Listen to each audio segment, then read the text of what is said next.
नमस्कार, स्वागत है आपका। आप देख रहे हैं प्राइम टीवी और मैं कीर्ति लेकर हाजिर हूं प्राइम डिबेट। यूपी पंचायत चुनाव की जंग शुरू हो गई है। राजनीतिक दिग्गजों ने अपने अपने गणित बैठाने शुरू कर दिए हैं। बसपा सुप्रीमो मायावती ने अपने पत्ते खोल दिए हैं। मायावती ने साफ ऐलान कर दिया है कि पंचायत चुनाव में वो पूरी ताकत झोंक देंगी। वहीं अन्य राजनीतिक दलों को भी ये साफ पता है कि पंचायत चुनाव में अगर उनकी स्थिति मजबूत रहती है तो 2022 का विधानसभा चुनाव आसानी से अपने हक में किया जा सकता है। ये देखिए रिपोर्ट और समझिए यूपी पंचायत चुनाव में राजनीति और 2022 विधानसभा चुनाव क्यों है खास।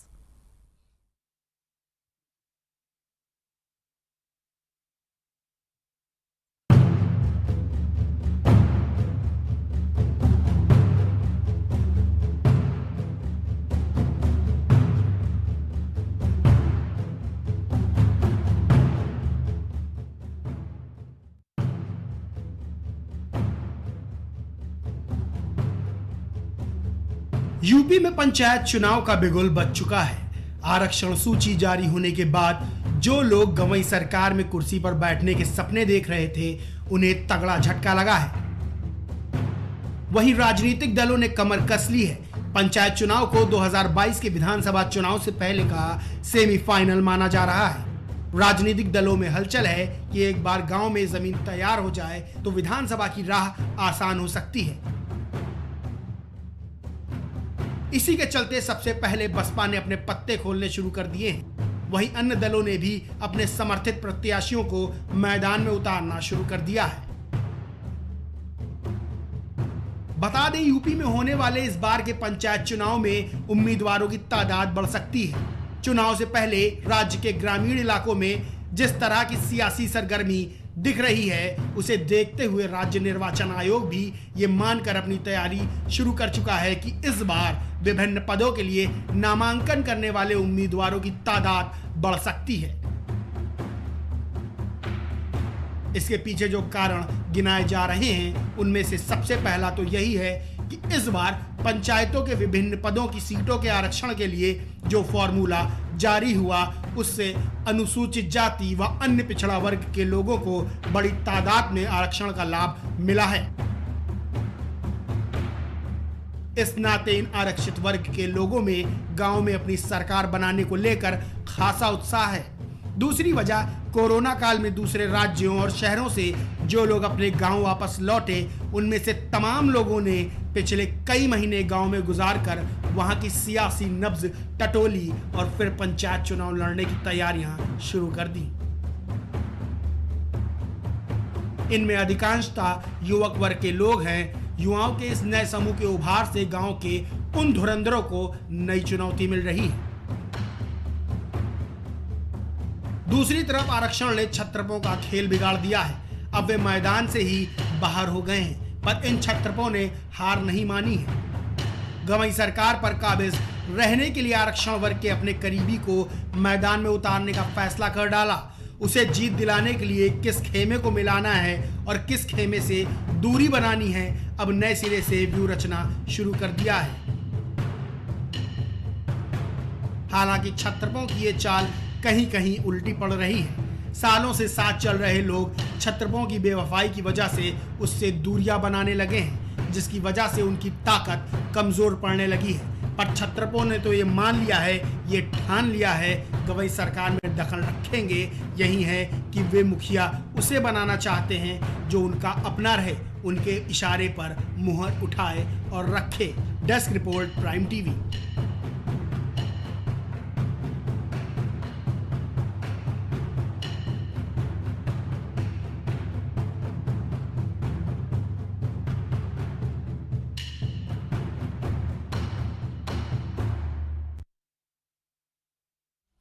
तो ये देखा आपने कि किस तरह से यूपी की सियासत शुरू हो चुकी है। वहीं ये चुनाव यानी कि पंचायत चुनाव किस तरह पर देखे जाएंगे। हालांकि इसे सेमीफाइनल भी मान सकते हैं। पंचायत चुनाव का मंच तैयार है और इस मंच से जीत का पंच लगाने के लिए सियासी दल जोर आजमाइश में लगा हुआ है। समाजवादी पार्टी अपने कार्यकर्ताओं में जोश भर रही है तो कांग्रेस पार्टी गांव गांव जाकर अपने संगठन को पक्का कर रही है। बीएसपी की नजरें अच्छे प्रत्याशियों पर है। इसके लिए मायावती ने अपनी रणनीति बनानी शुरू कर दी है और आपके शहर गांव आसपास आप खुद सियासी पंचायत भी देख, तो सवाल ये कि 2022 से पहले क्या पंचायत चुनाव सेमीफाइनल होगा? ये भी है, सवाल ये भी है कि क्या पंचायत चुनाव यूपी की जनता का मूड बता देगा। और इस पर चर्चा करने के लिए हमारे साथ इस वक्त एक खास पैनल भी मौजूद है। तो यूपी पंचायत चुनाव तय करेगा 2022 के होने वाले विधानसभा चुनाव। देखना अहम होगा कि इस बार जनता किसे वोट देने वाली है और किसके लिए 2022 के विधानसभा चुनाव की राह आसान करने वाली है। इसी पर हम चर्चा करेंगे, साथ ही साथ ये भी जानेंगे कि क्या ये सेमीफाइनल की तरह हो सकता है। और इस पर चर्चा करने के लिए आज हमारे साथ एक खास पैनल मौजूद है। हमारे साथ आज स्काइप से जुड़ी हैं शबनम पांडे, भाजपा नेत्री, विवेक पांडे सपा का पक्ष रखेंगे, वर्चस्व पांडे कांग्रेस का पक्ष रखेंगे और साथ ही साथ वरिष्ठ पत्रकार पंकज रस्तोगी भी शामिल है। आप सभी का प्राइम डिबेट में सबसे पहले तो स्वागत है।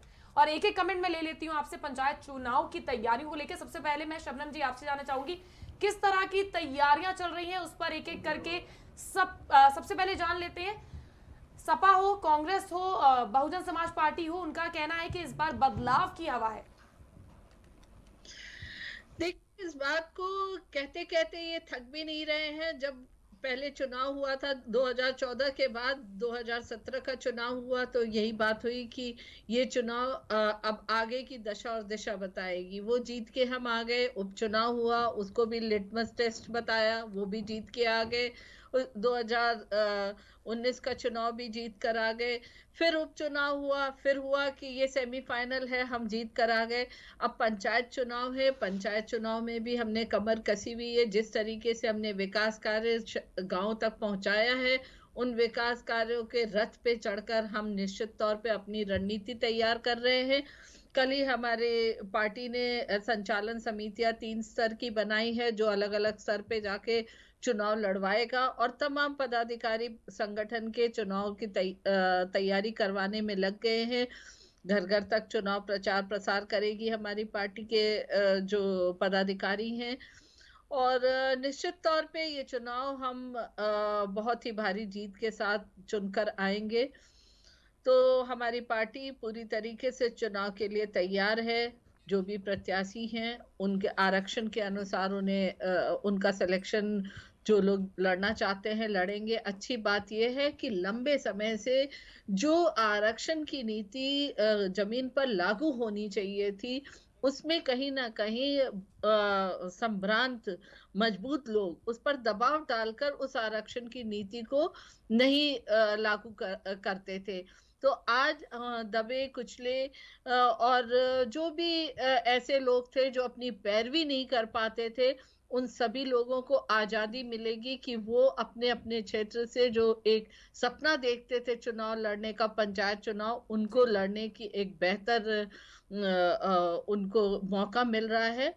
तो ये चुनाव दिलचस्प जरूर होगा क्योंकि वैसे लोगों का होगा जो अपनी पैरवी ऊपर लखनऊ तक नहीं कर पाते थे और मजबूत लोग अपनी दावेदारी देते रहते थे। ठीक है शबनम जी, उससे पहले मैं सबके पास एक बार जाकर तैयारियों को लेकर कमेंट ले रही हूँ। तो विवेक जी, आपका क्या कहना है? अखिलेश यादव अलग अलग जगह का दौरा कर रहे हैं और कार्यकर्ताओं को प्रशिक्षण भी दे रहे हैं, तो कौन सी जीत का मंत्र दिया जा रहा है? देखिए, सबसे पहले तो मैं इस मंच को धन्यवाद देते हुए समाजवादी पार्टी की तरफ से पक्ष रखने के लिए आपने जो मुझे एक अवसर दिया है उसके लिए बहुत बहुत धन्यवाद देता हूं।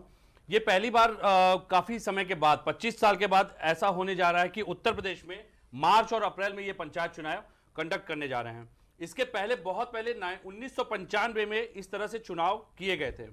चुनावी आंकड़ों पे अगर हम आते हैं तो बहुत जिम्मेदारी के साथ मैं कहता हूं कि देखिए, जो पुनर्गठन ग्राम पंचायतों का किया गया है उसमें 58,036 गांवों को पूरी तरीके से जो कैलकुलेशन आई है वो 58,036 गांवों की है। अब इसमें एक चीज और हुई है जिसको बहुत ही जमीनी स्तर पे समझने की जरूरत है। देखिए, हम ये आरोप प्रत्यारोप की राजनीति ना करते हुए आज थोड़ा सा इसको समझने की कोशिश करते हैं कि ग्राम पंचायत के चुनाव क्यों जरूरी है और इस पे किस तरीके से वोटों का तुष्टीकरण किया जाता है। शुरू में महाभारत या रामायण के समय भी, जब महाभारत या रामायण का काल था, उसके पहले भी ये पंचायत का एक प्रावधान हुआ करता था जिसमें कि 5 क्षेत्रीय प्रतिष्ठित व्यक्ति जो अलग अलग कलाओं में या अलग अलग गुणों में विकसित होते थे उनको चुना जाता था। पंचायतों के पुनर्गठन के बाद 60.59 लाख की आबादी ग्रामीण क्षेत्रों से नगरीय क्षेत्रों में शिफ्ट कर दी गई है। इसको समझने की बहुत जरूरत है, क्योंकि समाजवादी पार्टी का सबसे मुख्य जनाधार जो था वो ग्रामीण क्षेत्रों से आता है। एक चीज को समझिएगा किस तरह से वोटों का तुष्टीकरण किया जा रहा है। दूसरी चीज, जिला पंचायत सदस्य के 69, क्षेत्रीय पंचायत सदस्य 1946 और ग्राम प्रधान के 880 पद घटे हैं, जो कि बहुत ही गंभीर स्थिति। किस तरह से वोटों का राजनीतिकरण हो रहा है या वोट चुनाव जीतने के लिए किस तरीके से प्रायोजन तरीके से रणनीतियां बना रही है सत्ता में बैठ के, सत्ता का दुरुपयोग करते हुए भाजपा, वो साफ झलक रहा है इसमें। ठीक है, जिसमें 123 एससी, 44 एससी महिला सीट है, जिसमें 131 ओबीसी, जिसमें 45 महिला सीटें हैं, 161 पद सामान्य वर्ग के हैं और 89 पद जो है महिलाओं के लिए आरक्षित किए गए हैं। और इसमें 8 मार्च तक आपत्ति आप दर्ज करा सकते हैं, जिसकी 13-14 को अंतिम सूची का प्रकाशन कर देना है सरकार को। तो बहुत समझने वाली बात यह है कि जब आपने 60.59 लाख लोगों की आबादी ग्रामीण क्षेत्रों से नगरीय क्षेत्रों में कन्वर्ट कर दी है, तो इसी से आप भाजपा के डर का अंदाजा लगा सकते हैं कि सत्ता में बने रहने के लिए या जमीनी स्तर पे पंचायत चुनाव किस तरह से प्रदेश की राजनीति को प्रभावित करते हैं, और उस चुनाव को प्रभावित करने के लिए भाजपा ने किस तरह से सरकारी तंत्र का दुरुपयोग किया है। आप किस तरह का मंत्र अपने कार्यकर्ताओं को देने वाले देखिए, हैं? हम तो क्या बहुत चीजों को लेकर आप पंचायत चुनाव की तैयारियों में बहुत जिम्मेदारी से मैं आपको बता दूं, जब हमारी सरकार थी और हमारी सरकार का जो बजट होता था, और उस बजट का अगर आप आज भी आकलन कर दे, बजट तो सार्वजनिक है, गूगल पे आप देख सकते हैं। हमारा प्रयास ये रहता था कि 27 से 43% जो बजट का पूरा हमारा बजट का प्रावधान हो, वो कृषि और युवा के विकास और विकासीकरण के ऊपर हम प्रयास करते थे कि नीतियां ऐसी बनाई जाए। अब हमारे पास एक जो नया, आप समाजवादी पार्टी का नारा देख रही हैं आजकल, एक नया नारा जैसे हमने दिया था, काम बोलता है। आज हमारे राष्ट्रीय अध्यक्ष, माननीय राष्ट्रीय अध्यक्ष अखिलेश यादव जी ने एक नया नारा दिया है, नई हवा है, नई सपा है। और उस नारे से ही ये इतना डरे हुए हैं कि इन्होंने वोटों को ही कन्वर्ट कर दिया, क्योंकि इन्हें पता है बखूबी कि जहां जहां ये नहीं जीत सकते हैं, और इनकी जो हार की जमीनी किल ठोकने का काम करेगा वो किसान करेगा। और किसान क्यों करेगा, वो अगर समझना चाहते हैं तो गाजीपुर बॉर्डर से लेकर के आप दिल्ली तक की स्थिति देख ही रहे हैं। पंजाब में किल ठोक दी किसानों ने, गुजरात में ठोक दी, और अब उत्तर प्रदेश पे आप आ रहे हैं तो उत्तर प्रदेश का किसान तो पहले दिन से तैयार बैठा है आपकी किल ठोकने के लिए। ठीक है, वर्चस्व जी, आपकी भी सक्रियता कहीं ना कहीं हम पश्चिमी यूपी में साफ तौर पर देख सकते हैं कि किसान पंचायतें की जा रही हैं। क्या ये पंचायत चुनाव को लेकर ही चल रही हैं? इनके नेताओं का तो अभी किसानों ने मेरठ में बाकायदा बहिष्कार किया है, गांव में घुसने नहीं दिया है। ठीक है, हम उस पर आएंगे। विवेक जी, वर्चस्व जी, पहले तो कल विश्व महिला दिवस था, उसकी आपको और शबनम जी को बहुत बहुत शुभकामनाएं। मैं आपको बताना चाहूँ कि इस बार जो है कांग्रेस पार्टी ने ये जिम्मेदारी यूथ कांग्रेस के हाथों में सौंपी है कि ग्राम पंचायत के चुनाव यूथ कांग्रेस कंडक्ट करा रही है, जिसमें हर ग्राम पंचायतों पे, जिला पंचायतों पे, बीडीसी चुनाव में यूथ कैंडिडेट को ज़्यादा प्रमोट किया जा रहा है और कांग्रेस पार्टी उनको सपोर्ट कर रही है। क्योंकि इस चुनाव में आप जानती होंगी कि इसमें सिंबल और पार्टी का कोई लोगो होता नहीं है। ऐसे में कांग्रेस पार्टी यूथ के माध्यम से घर घर जा रही है।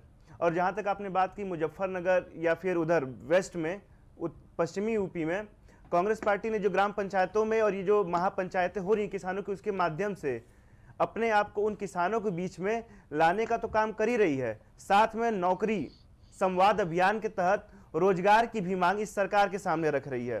क्योंकि रोजगार की जो सबसे बड़ी समस्या इस लॉकडाउन के बाद वो ग्राम पंचायतों में, ग्राम में रहने वाले लोगों के पास आई। जो बाहर काम करते थे, जो मजदूरी करते थे या कोई भी वर्क करते थे, वो अपने उस जगह को छोड़ करके गाँव में वापस आ गए और अभी उनके पास जाने का कोई ऐसा मोटिव है नहीं कि वो जाएं।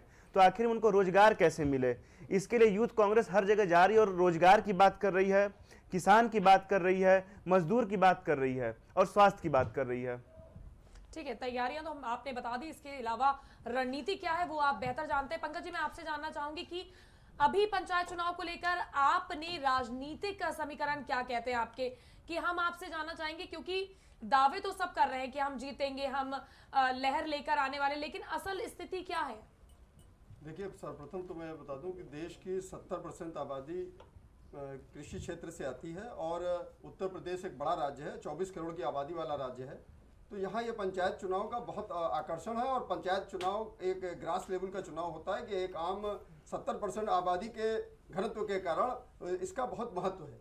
और आपको बता दें कि 17 मार्च तक निकाय आयुक्त उत्तर प्रदेश के चुनाव के जो निकाय आयुक्त हैं उन्होंने 17 मार्च तक का आरक्षण की तय सीमा निर्धारित की है।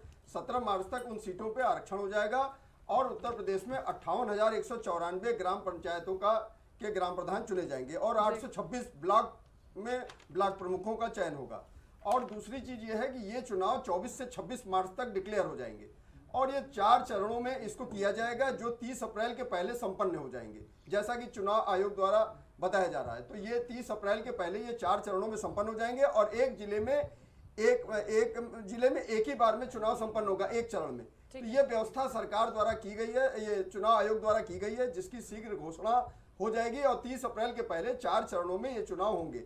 चूंकि ये ग्रास लेवल का चुनाव है और इस समय 100 दिन से ऊपर हो चुके हैं, किसान आंदोलन चल रहा है, ये चुनाव और भी महत्वपूर्ण हो जाता है। और जैसा कि कई पश्चिम उत्तर प्रदेश के कई प्रदेशों में, कई जिलों में खाप पंचायतें हुई और तमाम उसमें कांग्रेस की वरिष्ठ नेता प्रियंका गांधी ने शिरकत की और जयंत चौधरी जो राष्ट्रीय लोकदल से आते हैं उन्होंने उसमें शिरकत की। तो ये एक बड़ा अहम मतलब चुनाव हो जाता है और उत्तर प्रदेश सरकार के लिए एक बहुत चुनौती वाला चुनाव होगा, क्योंकि अगर उसने ग्रास लेवल पे तमाम काम किए होंगे, जैसा कि भारतीय जनता पार्टी द्वारा तमाम, जैसे किसानों के हित के लिए वहां पर शौचालय का निर्माण और अमृत पेयजल योजना, किसानों को यूरिया वितरण, तमाम इस तरह की बहुत सी चीजें की है। तो उनका एक तरह से परीक्षण ये चुनाव होंगे कि ये आपने अगर वहां काम किया होगा तो ग्राम पंचायत चुनाव में आपको विजयश्री हासिल होगी।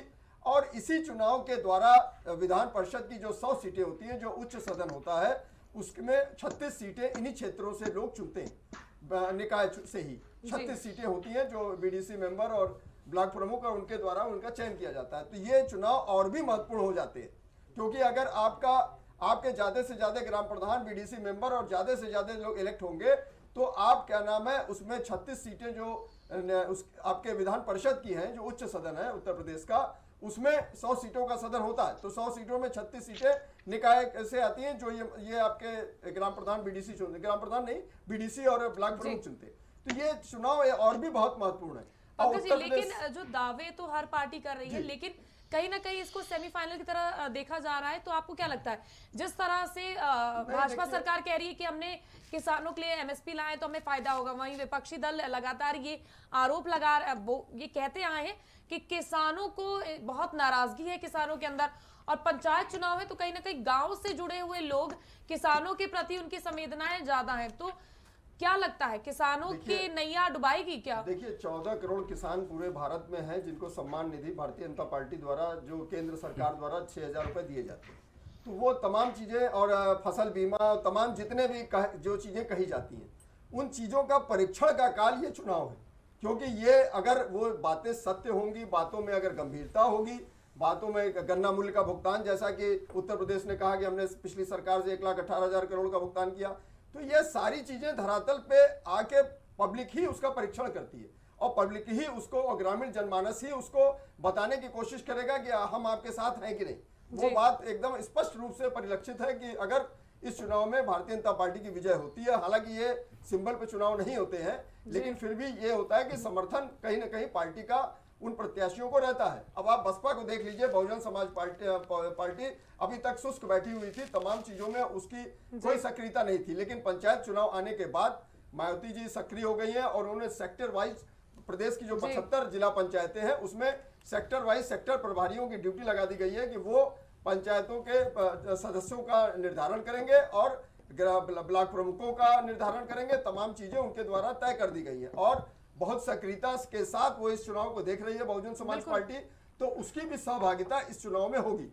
तो ये चूंकि आरक्षण 17 तारीख तक आरक्षण का ग्राफ आ जाएगा चुनाव आयुक्त निकाय द्वारा उत्तर प्रदेश के, तो ये 17 मार्च तक ये तय हो जाने के बाद ये चुनाव की बिल्कुल सारी पंकज जी, प्रक्रिया ये जरूरी तो है क्योंकि हर जिस तरह से सारी पार्टियां इस चुनाव में उतरी हैं तो कहीं ना कहीं सबको ये पता है कि एक माइंडसेट लोगों का पता चल जाएगा कि क्या उनके जहन में चल रहा है, वो किसे जिताना चाहती है। कहीं ना कहीं सेमीफाइनल इसीलिए से कहा जा रहा है। शबनम जी, मैं आप पर आना चाहूंगी और मैं आपसे सबसे पहले तो विवेक जी ने जिस तरह से आप पर जो वोटों के तुष्टीकरण का आरोप लगाया है उस पर मैं आपका जवाब चाहूंगी, लेकिन मेरी तरफ से ये सवाल है कि क्या किसानों की नाराजगी आपको कहीं ना कहीं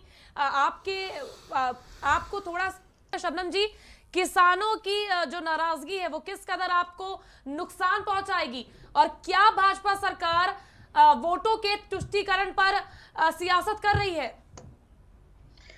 देखिए, सबसे पहले तो किसान भाइयों का है। किसान भाइयों के लिए इस सरकार ने जितने काम किए हैं, विगत कई वर्षों से कोई भी ऐसी सरकार नहीं आई जिसने इस तरीके का, अभी हमारे एक पत्रकार महोदय बता ही रहे थे कि 14 करोड़ किसानों को किसान सम्मान योजना दिया गया है। अगर उत्तर प्रदेश की बात की जाए तो उत्तर प्रदेश में तमाम ऐसी योजनाएं ग्रामीण इलाकों में जिससे सबसे ज्यादा लाभान्वित हुए हैं हमारे नागरिक, उनमें उज्ज्वला योजना है, आवास योजना है, घर घर बिजली पहुंचाने का है। आजादी के बाद से आज तक उनके घर बिजली, शौचालय जैसी चीजें नहीं हुआ करती थी, जो कि एक हर परिवार में अगर देखा जाए तो महिलाएं होती हैं, और उनके शौच का प्रबंध ना होना ये एक सबसे दुर्भाग्यपूर्ण बात थी।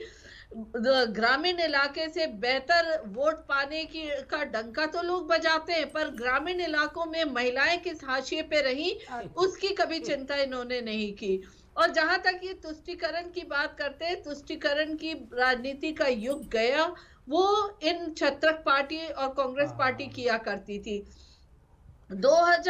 1995 से लेके 2005 तक ऐसे पंचायत बहुत सारे मिले जिनमें कभी आरक्षण नीति लागू ही नहीं हुई है। वहां जो मजबूत लोग थे वहां के, वो बराबर पंचायत में जीतते रहते थे, और जो आरक्षित वर्ग थे वो हाशिए पे रहते थे।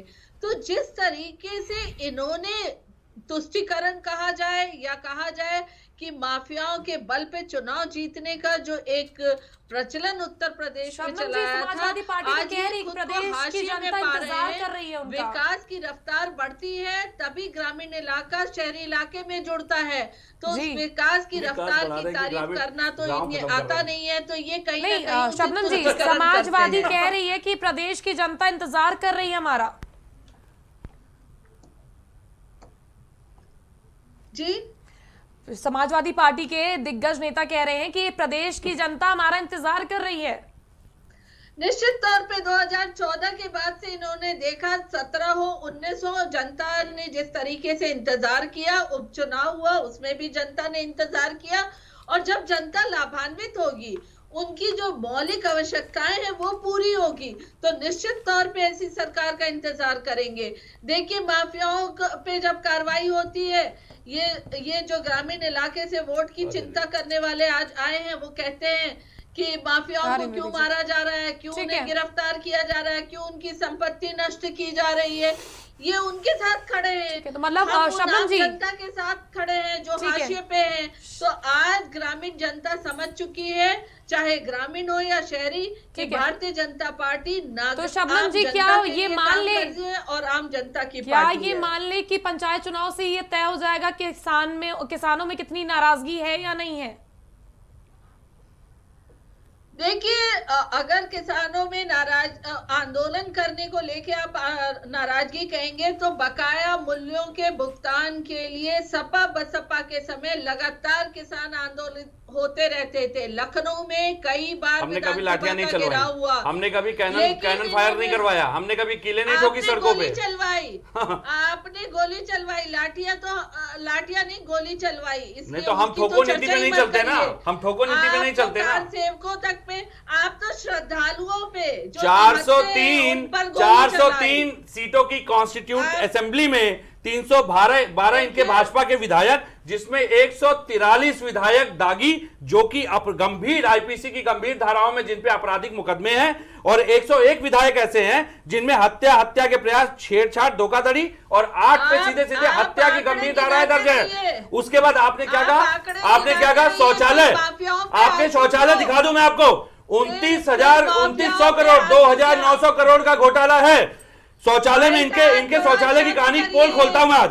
पंचायती राज के मंत्रालय द्वारा ग्रामीण विकास को यह डेटा दिया गया कि 1.71% शौचालय, 1.71 लाख शौचालय का निर्माण हुआ। और घरेलू जनगणना के अनुसार सुन लीजिए, मात्र 55 लाख ग्रामीणों के घर में शौचालय है, और 1.16 करोड़ ग्रामीणों के घर में शौचालय ही नहीं है, और ये शौचालय बनवा रहे हैं। इनका कहना है कि इलेक्ट्रिसिटी, बिजली के तार इन्होंने गांव में पहुंचाए हैं, इसके पहले तो कभी बिजली थी ही नहीं। मतलब आंकड़े तो वो दीजिए तो दुरुस्त हो। अपराधीकरण की मानसिकता से आपका नेतृत्व चल रहा है, अपराधियों को आपने महत्वपूर्ण पदों पे बिठा रखा है। आपके सीएम, आपके मुख्यमंत्री, आपके उप मुख्यमंत्री खुद अपराधी रहे हैं, उनके ऊपर आईपीसी की गंभीर धाराओं में केस दर्ज है। आप अपराधी किसे मानते हैं? आप अपराधी उसे मानते हैं जिससे आपको व्यक्तिगत हानि होने की संभावना है। जैसे वर्तमान में आपने पुनः धनंजय सिंह को टारगेट कर रखा है। आप अपराधी उसे मानते हैं जिससे आपके राजनीतिक रसूख को प्रभाव पड़ता है, जिससे आपके राजनीतिक वोट को प्रभाव पड़ता है। इसीलिए आप सिर्फ और सिर्फ तुष्टीकरण की राजनीति करते हुए सत्ता में बने रहने के लिए सारी व्यवस्थाओं का दुरुपयोग कर रहे हैं जितना आप कर सकते हैं। गांव को आप खत्म कर रहे हैं, गांव के किसान की आवाज दबा रहे हैं, आप निचले तबके को आपने पूरी तरह दबा के खत्म कर दिया। यही मजदूर जब लौटा था पर प्रांतों से तो आपने लॉकडाउन के समय गाड़ियां नहीं चलने दी। आपकी भावना कभी गांव से जुड़ी ही नहीं थी। आप केवल और केवल, आपका कोई नेता ऐसा नहीं है जो आज किसानों को मनाने के लिए सीमा पे गया हो। आपका कोई नेता ऐसा नहीं है जो किसानों की लाश देखने के बाद अपनी संवेदना व्यक्त करता हो। 200 से अधिक किसानों की हत्या आपके ऊपर है और ये काला इतिहास याद रखिएगा। ये पहली बार हुआ कि उत्तर प्रदेश की विधानसभा में आपके 200 से अधिक विधायक अपनी ही सरकार के खिलाफ धरने पे बैठे थे। ये सब मत भूलिएगा। ठीक है, दूसरों पे उंगलियां उठाने से पहले अपने को दुरुस्त करिए। ठीक है विवेक जी, मत सुनाइए। आपके डेटा गलत होते हैं। आपकी हताशा दिख रही है और हम हताश नहीं है, वो साफ दिख रहा है। उनकी भावना किसकी है वो सामने दिखाई दे रही है। महिलाएं कितनी खुश हैं, बहुत खुश हैं। महिलाएं तो इतनी खुश है कि आए दिन हाथरस ऐसी घटनाएं हो रही है। हम पंचायत चुनाव पर वापस आते हैं। से डिबेट को डिरेल करने से आपकी हताशा नहीं, मैं कोई डिरेल नहीं कर रहा, लेकिन मैं आपका झूठ नहीं चलने दूंगा। आपकी सरकार का झूठा प्रोपेगेंडा नहीं चलने दूंगा। आपके वो और होंगे जो दबते होंगे। हम समाजवादी पार्टी के कार्यकर्ता है, हम नहीं दबते हैं और न हम डरते हैं रासुका से। ठीक है विवेक जी, बयान माफिया के प्रति दिखा पंचायत चुनाव अपराध, चलिए ठीक है। अब माफियाओं का कितना समर्थन वर्चस्व वो तो दिख रहा है, वो तो ठीक दिखाई है दे रहा है। वर्चस्व जी, 100 से अधिक दागी विधायकों को बिठा दिया लाकर। आपके जो तमाम कार्यकर्ता हैं, चाहे वो प्रियंका गांधी से लेके तमाम जितने भी कार्यकर्ता हैं, वो जमीनी स्तर पर उतर के कहीं ना कहीं किसान महापंचायत भी कर रहे हैं। तो आपको क्या लगता है, किसान महापंचायत की राह पकड़ कर ही आगे वोट साधने की तैयारी है? देखिए, वोट साधने की बात नहीं है। किसान महापंचायत तो एक रास्ता है, लेकिन हम ग्रामीण गांवों में जाकर के किसानों को, युवाओं को यह भी बता रहे हैं कि सरकार उनका किस प्रकार से दोहन कर रही है। आपको मैं सिद्धार्थ नगर की एक घटना बताता हूं, जहां पर 3 साल की बच्ची का ऑपरेशन कराने के लिए 3 बार उसका ऑपरेशन होता है और उसका ऑपरेशन सफल न करके पैसे की कमी की वजह से उसकी मृत्यु हो जाती है और सरकार उसके ऊपर कोई एक्शन नहीं लेती है। फिर मैं आपको एक बात बताना चाहूंगा, सिद्धार्थ नगर में ही प्रसव केंद्र जो है वहां पे ताला बंद रहता है, वहां पे गाय बंधी रहती है, इसलिए उस महिला का प्रसव जो है वह गोदाम में कराया जाता है। तीसरी बात मैं आपको बताता हूं, 4 दिन पहले इलाहाबाद में बच्ची का खुला पेट इन्होंने बाहर कर दिया और कोई एक्शन नहीं लिया इन्होंने और ना इनका कोई वक्तव्य आया।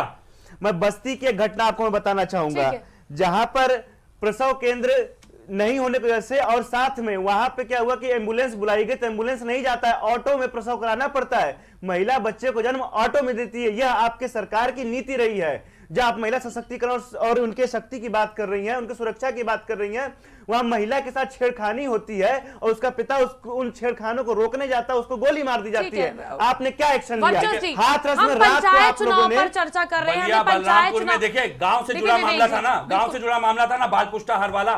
गांव के बच्चों को प्राथमिक विद्यालय में जो सुविधाएं दी जा रही थी, जब वो खबर सामने आई तो क्यों पत्रकार पे कार्रवाई की गई, बस इसका जवाब दीजिए। महू में इसी तरह एक कार्रवाई कर दी गई। आप जब सत्यता सामने लाते हैं, आप पत्रकारों को प्रभावित करने का प्रयास करते हैं। इसी तरह आपने गांव खत्म करना शुरू कर दिया है। तो पंचायत चुनाव, देखिए बहुत छोटी सी बात बता रहा हूं, बहुत छोटा समीकरण समझिएगा। गांव का इंसान जो होता है बड़ा मासूम होता है। किसान आज भी मासूम है, जवान आज भी मासूम है, लेकिन आपने जवान और किसान दोनों को लड़ा करके जो इस आधुनिक भारत में अंग्रेजी मानसिकता वाला जो एक संदेश प्रसारित किया है, इसको आने वाले समय में काले पन्नों की तरह पढ़ा जाएगा। लेकिन ये बताइए ना, फिर आप क्या एजेंडा लेके चल रहे हैं? किस तरह से आप लोग भी तो थे ना सत्ता में। मैं इसके लिए आपसे सिर्फ एक निवेदन करूंगा, आप गांव-गांव चल के सर्वे कराइए। अब बहुत जरूरी है कि आप एक बार गांव चल के एक बहस हो जाए खुले गांव के बीच में, एक बहस हो जाए खुले गांव के बीच में। हमारा, मैं ये नहीं बोल रहा, हमारे लोग जाते हैं गांव में, जमीनी स्तर इनसे पर हमने पूछिए, हालात देखे, सत्ता में थे तो हमें कितने युवाओं को रोजगार दिया था ठीक है, हमने आपसे तो बखूबी दिए थे, आपने तो जो दी थे, आपके डेटा में लेकर के आया हूँ, आपने जिस तरह से लाखों आंकड़े प्रस्तुत कर चलिए, ठीक है, दिए अच्छा। थे, 3-4 लाख के भी आंकड़े आप क्रॉस नहीं कर ठीक पाए है। हैं, वो भी मैनिपुलेटेड है। ठीक है विवेक जी, आपने देखिए- कितने दिए थे बताइए? आप तो ना रोजगार ठीक दिए, है। किसान आत्महत्या करते रहे, आप उनका थोड़ा बकाया पढ़ा पंकज जी लीजिए, मैं आपसे आप थोड़ा पूछ रही स्टडी हूँ, कर ठीक लिया है कीजिए। पंकज जी, आप जितनी पढ़ भर्तियां हुई है लिया सब हमारे ही करिए, समय हुई है। चलिए, ठीक है। आप थोड़ा पढ़ के आया आपने कीजिए।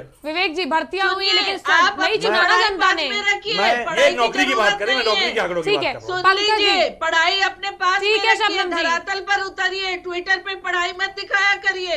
नहीं आपके ठीक है। योगी जी है ना धरातल नहीं, पे, प्रदेश में इतनी बड़ी बड़ी धरातल घटनाएं हो रही हैं, बंगाल में तो चुनाव हमारे- जरूरी है, मजदूर हमारे पलायन कर रहा था, मजदूर हमारे चल नहीं पा रहा था, मुख्यमंत्री- मजदूर के लिए गाड़ियां हमारे खड़ी थी, मुख्यमंत्री मजदूर के लिए गाड़ियां नहीं ट्विटर चली, पे नहीं रहते। लेकिन बिहार में आपके गांव में मुख्यमंत्री एलसीडी रहते। लगा करके प्रचार किया जा रहा था। अरे आप सिखाएंगे हमको राजनीति? चलिए, ठीक है, पंकज जी।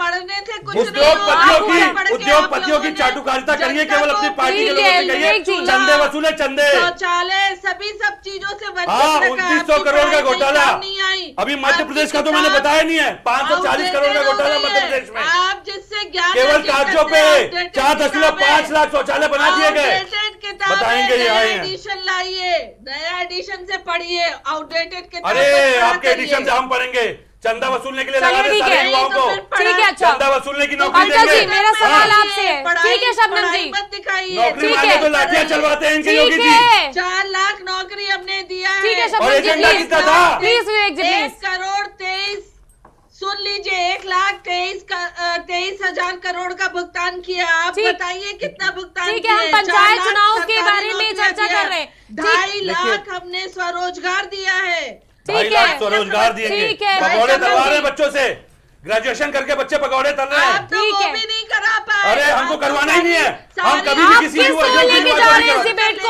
आपके योगी जी माफ कहते कीजिएगा हैं प्लीज, आप लोग गलत हो रहे हैं इस डिबेट को लेके जा रहे हैं और मैं ये बर्दाश्त नहीं करूंगी।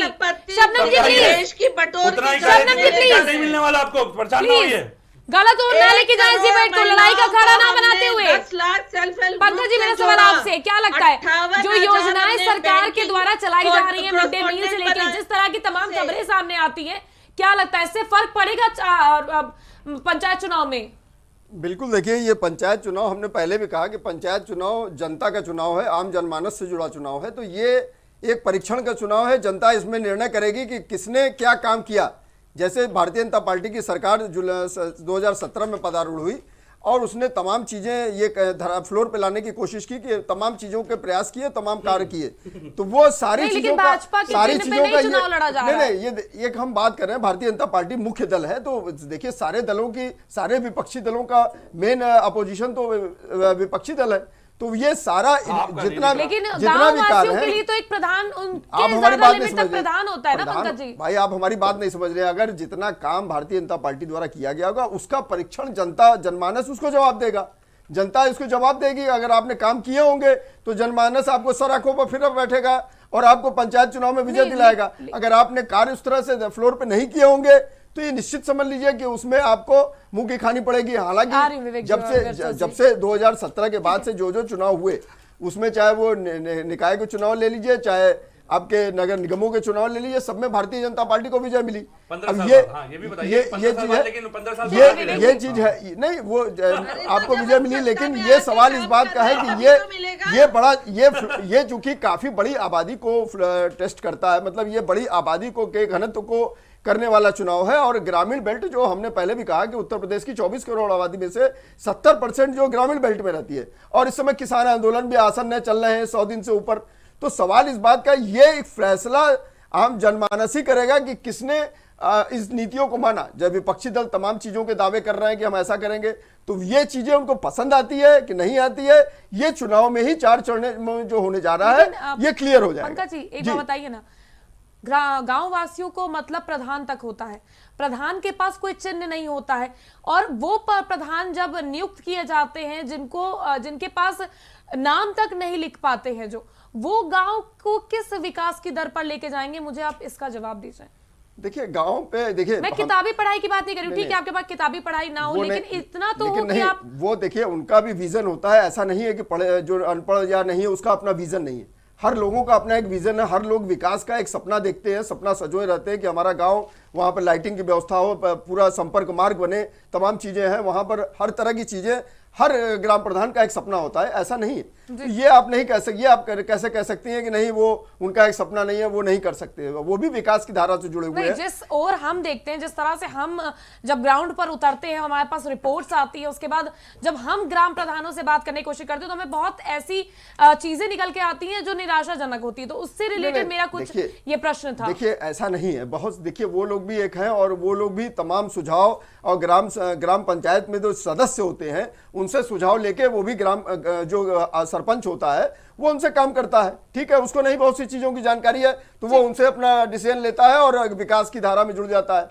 कोई जरूरी नहीं कि वो किसी दल का ही हो, क्योंकि ये चुनाव दलगत नहीं होते, निर्दलीय, एक तरह से कहा जाए किसी सिंबल पे नहीं लड़े जाते हैं। ये चुनाव मतलब व्यक्तिगत आधार पे लड़े जाते हैं, ठीक है, हर आदमी की एक अपनी धारणा है कि वो किस दल को समर्थन करता है, वो किस दल को करता है। बिल्कुल। तो ये लेकिन चूंकि ये एक आम जनमानस से जुड़ा हुआ चुनाव है, सेमीफाइनल, ये धारणा नहीं, इसको सेमीफाइनल कहना उचित नहीं होगा कि ये सेमीफाइनल है, ये आप नहीं कह सकते हैं, क्योंकि ये एक तो अच्छा आपका मानना है ये सेमीफाइनल नहीं है? नहीं, ये जो पंचायत चुनाव है देखिए, 75 जिलों में यूपी में होने वाले, जिसको सबसे अहम आप माना जाता सेमीफाइनल है, इसको नहीं कह सकते हैं, क्योंकि देखिए इसमें कोई सिंबल पे चुनाव नहीं है, किसी उस पे चुनाव नहीं है, इसलिए ये कहना उचित नहीं होगा कि ये सेमीफाइनल। तमाम चीजें देखिए समीकरण बदलते रहते हैं। अभी एक साल बाद तो इसी से लगा लिया जाता है। देखिए अभी देखिए 2022 में चुनाव हो जाएंगे आपके विधानसभा के, उसके बाद उत्तर प्रदेश की 16 नगर निगमों में आपके इसके सभासदों के चुनाव होंगे। तो ये हर चीज का सिनेरियो अलग अलग होता है कि ये जरूरी नहीं है कि 2022 में जो पार्टी जीते उसी के सभासद नगर निगमों में भी जीते उसी का मेयर हो, ये कोई जरूरी नहीं है। ये लेकिन एक लोगों की मानसिकता तो पता चल जाती है ना। लेकिन वो आज क्षेत्रीय मुद्दे, क्षेत्रीय चीजों को लेके ये चुनाव होते हैं, वहां के विकास को, ग्रामीण क्षेत्र के विकास को लेके ये चुनाव होते हैं। वहां पर अगर प्रधान ने काम नहीं किया है और नया आदमी आ रहा है, वो क्या करेगा, जनमानस को क्या देगा, इसको देख के चुनाव होता है। इसको सेमीफाइनल मानना हमारे हिसाब से उचित नहीं। पत्रकार महोदय, बहुत देर से मैं देख रहा हूँ कि सामने सीधे रूप से नहीं करते हुए, लेकिन भाजपा का जिस तरह छवि, नहीं वो बात नहीं है, ये बात नहीं है। सुन लीजिए, आपने कह लिया, आप सुन लीजिए। जिस तरह से आपने ग्राम प्रधान के 880 पद समाप्त किए, 1946 क्षेत्रीय पंचायत सदस्य के पद ये तो चुनाव आयोग ने किया ना, चुनाव आयोग ने। सुन लीजिए अब आप, और जिला पंचायत सदस्य के 69 पद समाप्त किए। अब ये तो आपने क्या कहा कि चुनाव आयोग ने किया है, लेकिन 1255 प्रधानों के, उनकी पत्नी के, उनके बच्चों की संपत्ति की आय का विवरण, हाँ, जिसपे कि भ्रष्टाचार के संदेहास्पद आरोपों के आधार पे एक सारणी बना करके जिसपे रिपोर्ट मंगाई गई थी। आप मुझे बस इतना बता दीजिए, सुन लीजिए, आप ही की बात कर रहा हूँ, आप ही की सराहना कर रहा हूँ। वो रिपोर्ट आज तक आप सामने नहीं लेकर के आए। आपने केवल और केवल क्षेत्रीय पंचायतों को प्रभावित करने के लिए, दबाव बनाने के लिए इस रिपोर्ट का एक आधार खड़ा किया था। केवल और केवल ग्राम प्रधानों को प्रभावित करने के लिए जमीनी स्तर की राजनीति। अच्छा, आप मानती है योगी जी ने रिपोर्ट नहीं गई थी? आप मानती है योगी जी ने कभी नहीं कहा था कि ग्राम प्रधानों की आय संपत्ति की जांच होगी? भ्रष्टाचार, अरे आप ये, मैं वही कह रहा हूँ। चलिए कीर्ति जी आप पूछ लीजिए, मैं आपके माध्यम से पूछता हूँ इनसे, क्या योगी जी ने कभी कहा था प्रधानों की संपत्तियों की जांच होगी? अगर हुई तो वो संपत्ति की जांच होने के बाद वो रिपोर्ट सामने क्यों नहीं आई? आप पूछिए। चलिए मैं नहीं पूछ रहा, आप पूछिए। संपत्ति की जांच कहती हूँ 1255 प्रधानों की लिस्ट बनी थी। आप पूछ लीजिए सवाल, इसका जवाब दे दो। रिपोर्ट कहाँ है, बता दे। तो आप क्यों तिल मिला रहे? नहीं, मैं तो जानना चाहता हूँ वो रिपोर्ट कहाँ गई, वो रिपोर्ट कहाँ गई, वो रिपोर्ट है कहाँ? कितने भ्रष्टाचारी प्रधानों को आपने पकड़ा? अरे बताइए, हम जानना चाहते हैं। हम तो विपक्ष में है ना, हम तो आरोप लगा रहे हैं। चलिए, आपने जो कहा था ना वो रिपोर्ट का, चुनाव सामने है, उस रिपोर्ट का तो बताइए करके उन प्रधानों पे केवल प्रेशर करके प्रभावित करने की राजनीति। एमएलसी और इन लोग को अपने जो नेता उनको जिताने की एक मुहिम में चलाई जा रही है। गृह मंत्रालय के सर्वेक्षण के अनुसार इनकी सरकार में सबसे ज्यादा शस्त्र लाइसेंस ग्राम प्रधानों को इशू किए गए। अब ये गृह मंत्रालय हमारा तो है नहीं, इन्हीं का है। आप मुझे बस ये बताइए कीर्ति जी, जिम्मेदारी से 1255 प्रधानों की वो रिपोर्ट कहाँ है भ्रष्टाचार की? पूछिए जरा। हमने तो नहीं, उसमें हमने आपत्ति तो नहीं दर्ज की ना कि आप मत करिए, जांच करिए, लेकिन वो 1255 प्रधान कौन से? पूछिए जरा, ये कौन से पद खत्म किए गए हैं? पूछिए जरा इनसे। अरे आप बताइए ना, वो तो दिखाई दे रहा है चोर की दाढ़ी में तिनका। देखे टीवी पे चल रही है घरों की स्थिति, तो डर नहीं होता। हम कहा कहाँ डर रहे हैं? चोरी किया है हमारा हम कहाँ डर रहे हैं? हम तो पूछ रहे हैं, वो रिपोर्ट तो लाइए सामने। वो भ्रष्टाचारी प्रधान दोबारा प्रधान न बन जाए, फॉर्म न भर दे दोबारा। अरे आपके योगी जी का वक्तव्य था, हम तो मांग रहे हैं रिपोर्ट लाइए, हम भी तो देखें, हो सकता है हमारा भी कोई जानने वाला निकल जाए। जब रिपोर्ट आएगी ढूंढ लीजिएगा। कब आई रिपोर्ट? तक नहीं बताया था पहले, चुनाव सामने बा, 17 में चुनाव करे जाते हैं। क्योंकि आप लोग ही आय से अधिक संपत्ति में फंसते हैं, क्योंकि सबने आय से अधिक संपत्ति आपके दौर में कमाया है। मतलब जो तो भी रिपोर्ट भाजपा आएगी में तो जाता करा है, दीजिएगा। जो भाजपा में जाता है वो साफ हो जाता है, भले उसकी कितनों भी आय हो, चाहे वो कितनों भी बड़ा भ्रष्टाचारी हो, वो भाजपा में जाते ही साफ हो जाता है।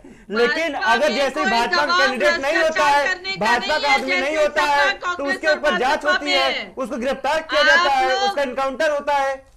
आप लोगों के दौर में दबाव रहता है आप उस कार्यकर्ताओं रिपोर्ट का पे। चलिए, ठीक है, अच्छा, कि चोरी ठीक है। करो, नहीं, वो तो रिपोर्ट चोर का हो। ठीक है विवेक जी, अच्छा ठीक योगी जी अगर लौट है, आए ठीक है, हो, योगी तो जी रिपोर्ट दिखवा दीजिए। योगी जी से रिपोर्ट मांग ली जाएगी। हम पंचायत चुनाव में वापस आते हैं और पंचायत चुनाव को लेकर चर्चा हो रही थी। शबनम जी, मैं आपसे जानना चाहूंगी कि जो परिस्थितियां हैं उत्तर प्रदेश की, क्या उसमें बदलाव आएगा? देखिए, उत्तर प्रदेश की स्थिति पहले से बहुत सुधर गई है। अगर ग्रामीण इलाके में देखिए, मैंने तमाम आपको 70 लाख योजनाएं रोजगार बताई। मैनिफेस्टो ठीक है, एक एक करके बात करें। मैं बोल- प्लीज। 70 लाख विवेक जी, रोजगार मैंने मैनिफेस्टो में आपको देने समय का दिया। वादा था, इन्होंने खुद स्वीकार किया 3 लाख। ठीक है। 4 साल के कार्यकाल में 3 लाख, ठीक है। और 70 लाख का वादा किया गया था। मुझे बस ये बताइए, उसमें ग्रामीणों को आपको- कितना मिला है?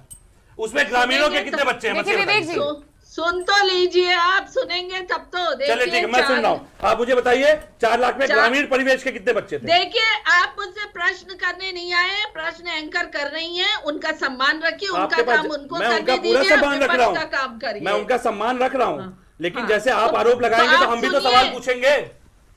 ठीक है, आप सुनिए तो सही। सवाल पूछने के बदले सवाल का जवाब भी सुनना सीखिए। बिल्कुल, 70 लाख हताशा में रोजगार मत बताइए कहाँ है? रहिए, मैं जानना शोर चाहता मचाइए। हूँ, बताइए 70 लाख रोजगार देखिए, कहाँ है? मैं आपको बता रही हूँ कि हमने 4 लाख सरकारी नौकरियां दी, 2.5 करोड़ हमने स्वरोजगार दिया, 58,000 महिलाओं को बैंकिंग कॉरेस्पॉन्डेंट कोरोना काल में हमने बनाया, 1 करोड़ महिलाओं को 10 लाख सेल्फ हेल्प ग्रुप से जोड़ा है हमने। तो इस तरीके से, और तमाम इंफ्रास्ट्रक्चर के काम में ग्रामीण इलाके में जो हुआ, उसमें ग्रामीण इलाके के ही बहनों और भाइयों को उसमें रोजगार दिया गया, और निजी कंपनियों ने भी करीबन 4 लाख के करीब लोगों को नौकरी दी। तो रोजगार हमने दिया है, इसलिए नहीं, आपने एक अच्छा ठीक है, काम और विवेक किया था, जी। मैं खुद बताऊं, आपने सबके अकाउंट भी विवेक जी। खुलवाए थे। आपने अच्छा काम किया था, सबके अकाउंट भी खुलवाए थे, क्योंकि अकाउंट तो गांव में था नहीं, लेकिन बाद में अगर उसी अकाउंट से रिकवरी भी खुलाया करवाई है, आपने, सुन वो लीजिए, भी तो बता उसका दीजिए। फायदा भी सुन लीजिए।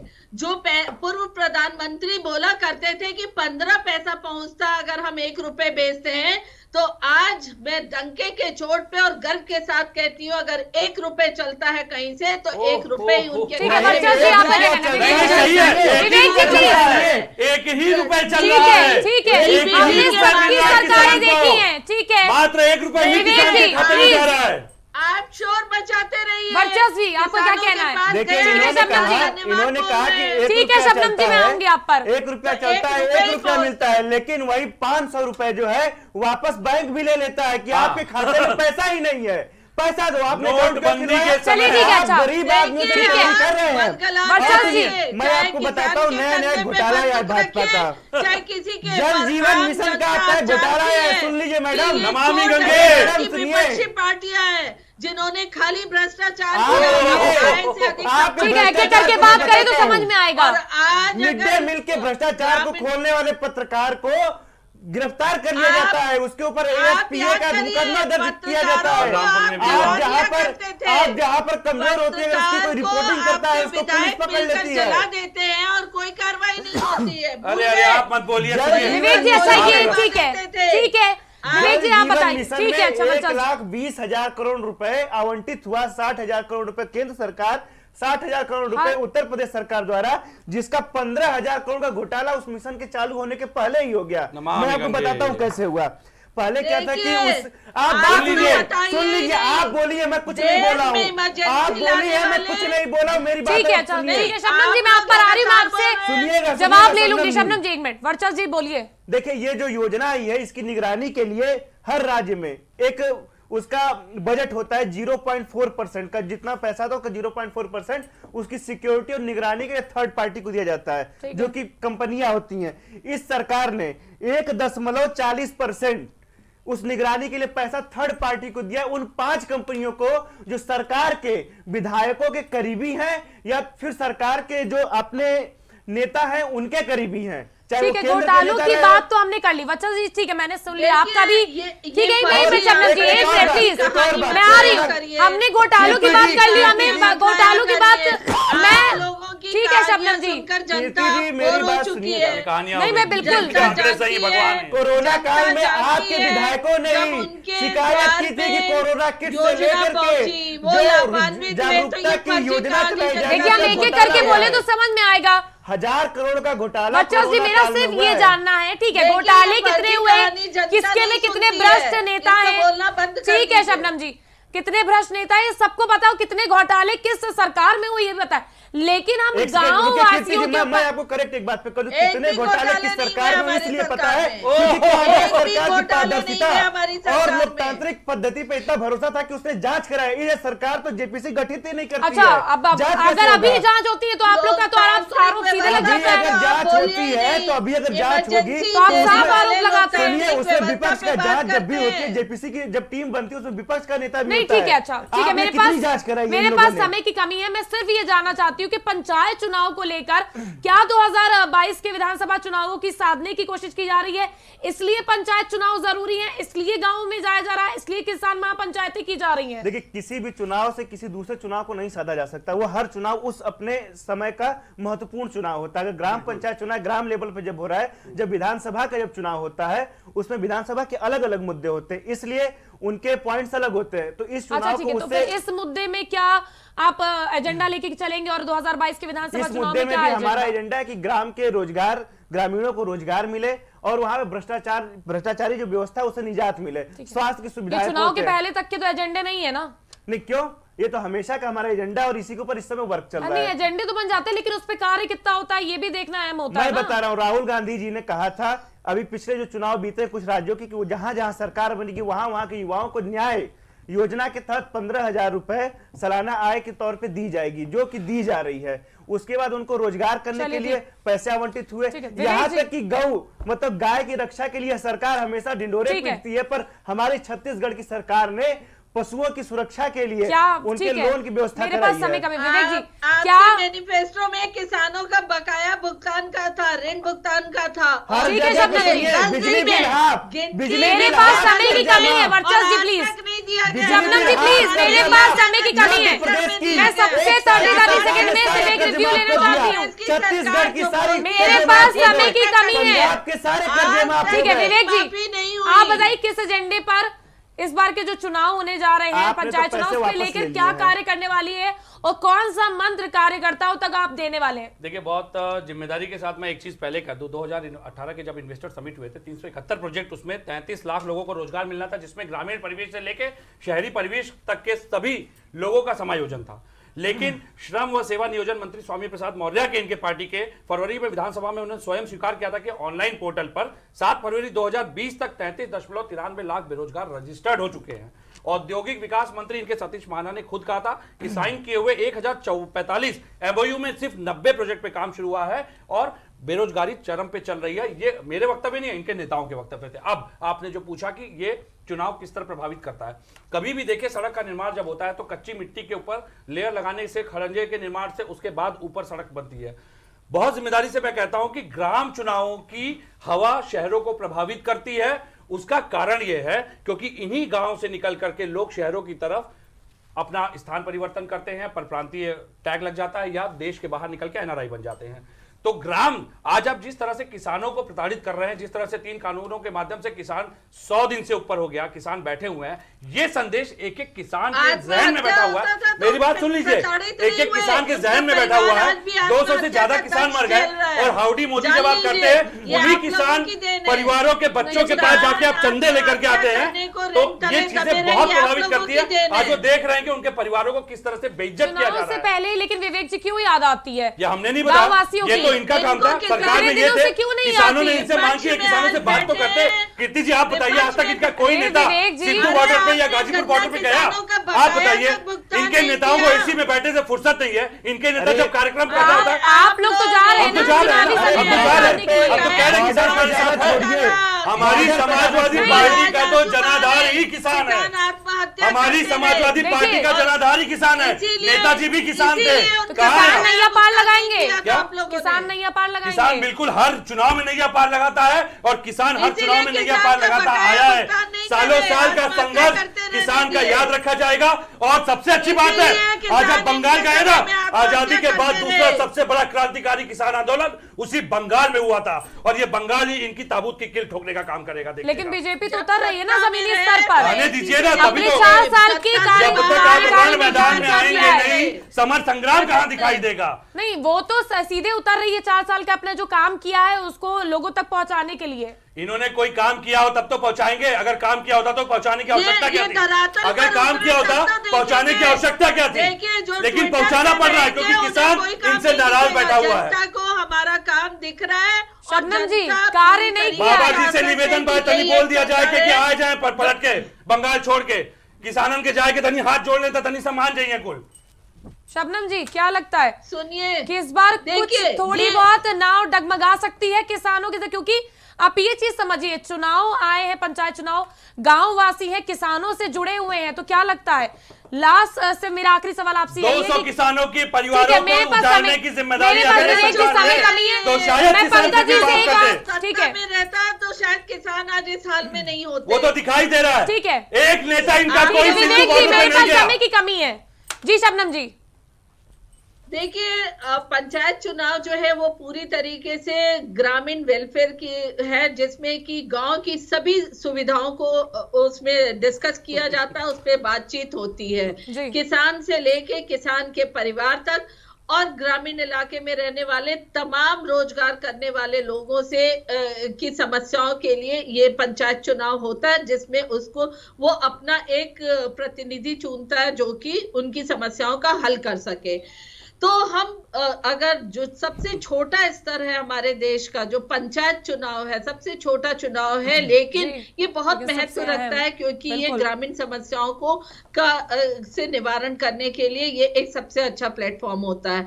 चाहे गांव में रहने वाली महिला हो, युवा हो या किसान हो, इनके ग्रामीण नेताओं की स्थिति ये तमाम है, योजनाओं गांव के रास्ते से- बंद मेरे कर दे पास रहे समय की हैं। कमी है विवेक जी। गांव के रास्ते ही बंद कर दे रहे हैं। ठीक है गाँव पंकज गांव वाले जी, बेचारे आखिरी दूसरे सवाल तरफ से घूम के आपसे। जाने के लिए ठीक है मजबूर हैं। शबनम जी और विवेक जी, पंकज जी आखिरी सवाल आपसे, क्या लगता है किस तरह से आप देख रहे हैं पंचायत चुनाव को, और किसान आंदोलन जो चल रहा है उसका कितना प्रभाव पड़ेगा?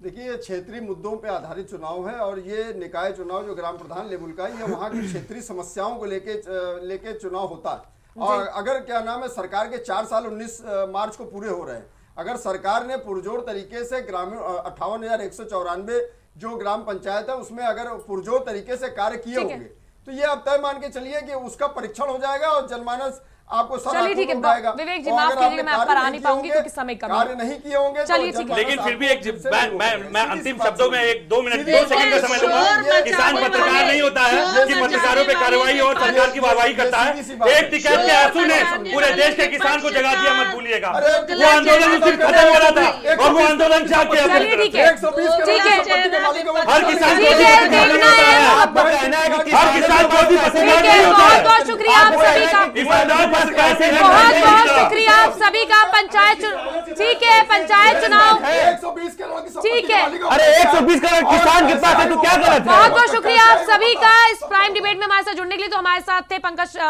त्रिपाठी, वरिष्ठ पत्रकार, साथ ही साथ वर्चस्व पांडे, कांग्रेस नेता, वहीं विवेक पांडे जी हमारे साथ जुड़े थे, सपा नेता, और शबनम पांडे जुड़ी थी हमारे साथ, भाजपा नेत्री। तो पंचायत चुनाव का मंच भी तैयार है और इस मंच से जीत का पंच लगाने के लिए हर सियासी दल भी तैयार है। हालांकि हर सियासी दल यही बात कह रहा है कि हमारी जीत सुनिश्चित है, लेकिन देखना अहम होगा क्या पंचायत चुनाव से 2022 के विधानसभा चुनाव के लिए जो राह पकड़ी है उसमें कौन सफल होता है, क्योंकि ये पंचायत चुनाव कहीं ना कहीं ये तय कर देगा, ये कहीं ना कहीं दिखा देगा कि जमीनी स्तर पर लोगों के मन में क्या चल रहा है। फिलहाल के लिए बस इतना ही। हम फिर हाजिर होंगे देश और दुनिया की तमाम खास खबरों के साथ। आप कहीं मत जाइएगा, मैं फिर हाजिर होंगे एक नए मुद्दे के साथ प्राइम डिबेट में।